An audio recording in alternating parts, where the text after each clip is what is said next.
और भी भेजे गए थे, महफिल मेरी सस्ती है। एक सुन लो रे, तुमको क्या बोलते पता है? बेगानी शादी में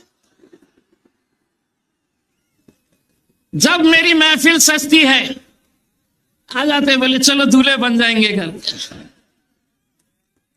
हर वक्त आप देख लीजिएगा, जब महफिल सजी कि ले लेते हैं 200-300 रुपये, चलिए आ जाइएगा। तुम झोली यहीं तक फैलाते रहो। कव्वाली सुने हो?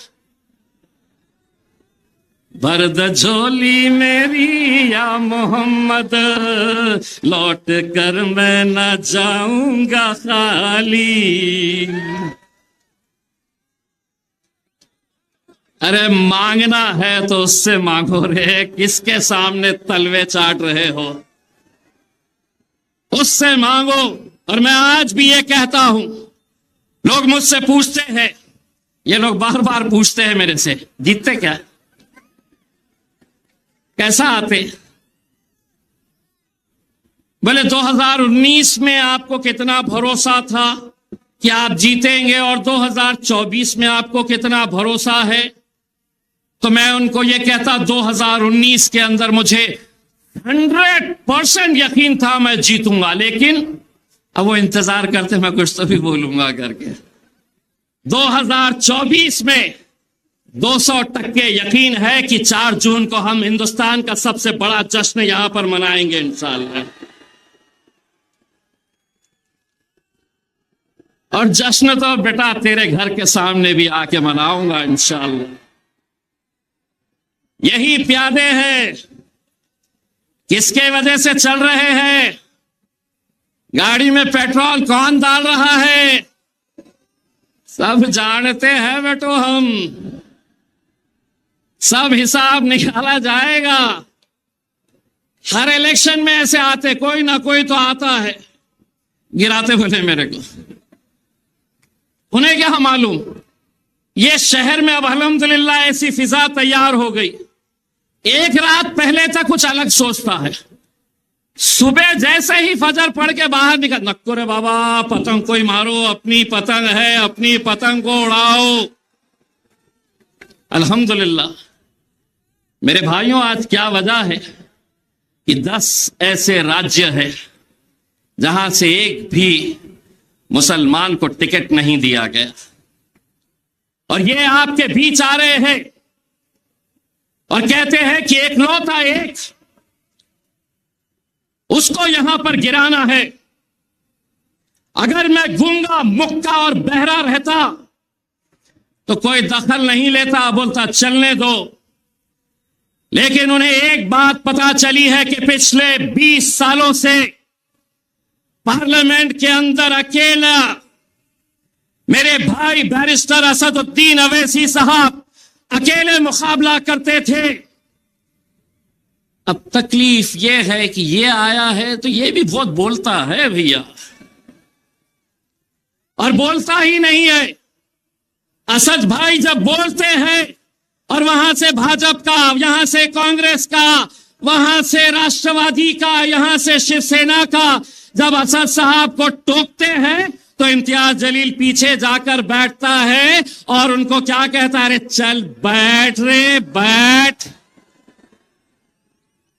सारी तकलीफ इसी बात की। क्या मुल्क का हाल नरेंद्र मोदी कर दिए। आप बताइए, कल अगर CAA NPR NRC होगा तो क्या उद्धव ठाकरे आकर ठहरेंगे औरंगाबाद में? अगर CAA NPR NRC होगा तो उसके माने क्या है कि अगर डॉक्टर गफ्फार कादरी, हमारे इम्तियाज जलील और हमारा ये दलित नेता, भाऊ उठो, उठाओ,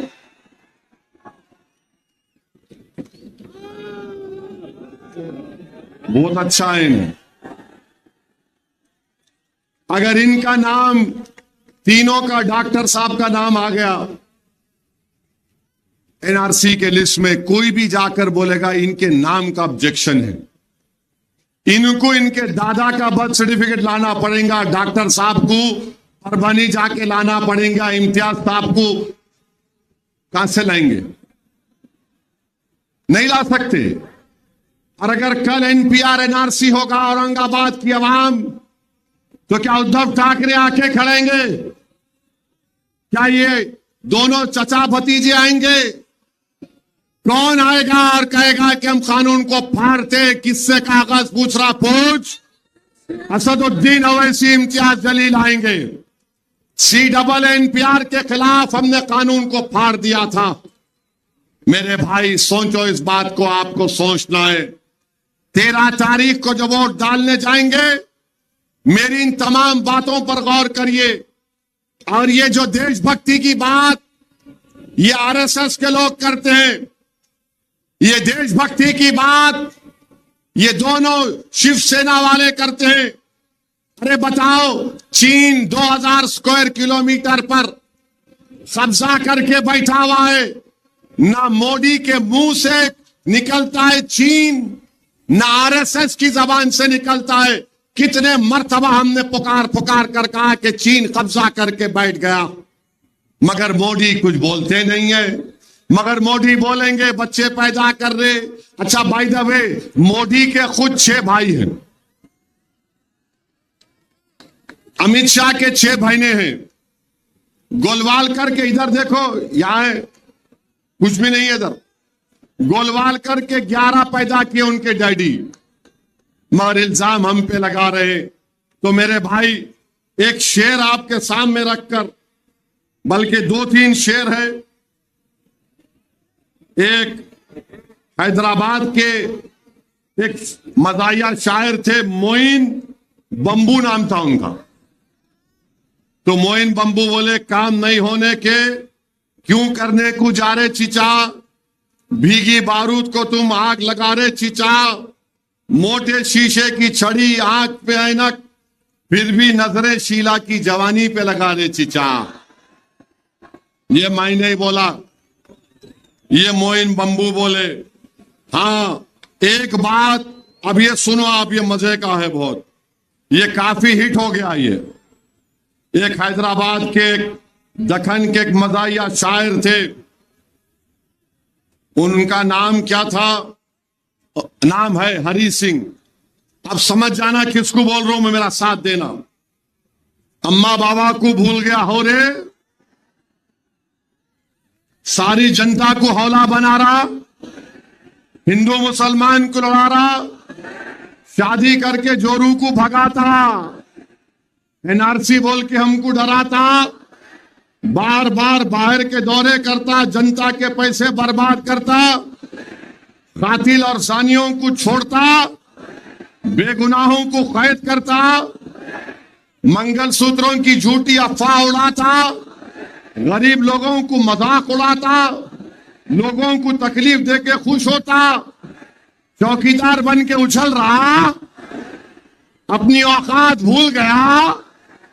अब आप 13 तारीख को मेरे को आके नहीं बोलना पड़ेगा, अरे हो रे काहे रे। तो आप लोग सब 13 तारीख को औरंगाबाद की फिजाओं में क्या नजर आएगा? औरंगाबाद की फिजाओं में क्या नजर आएगा?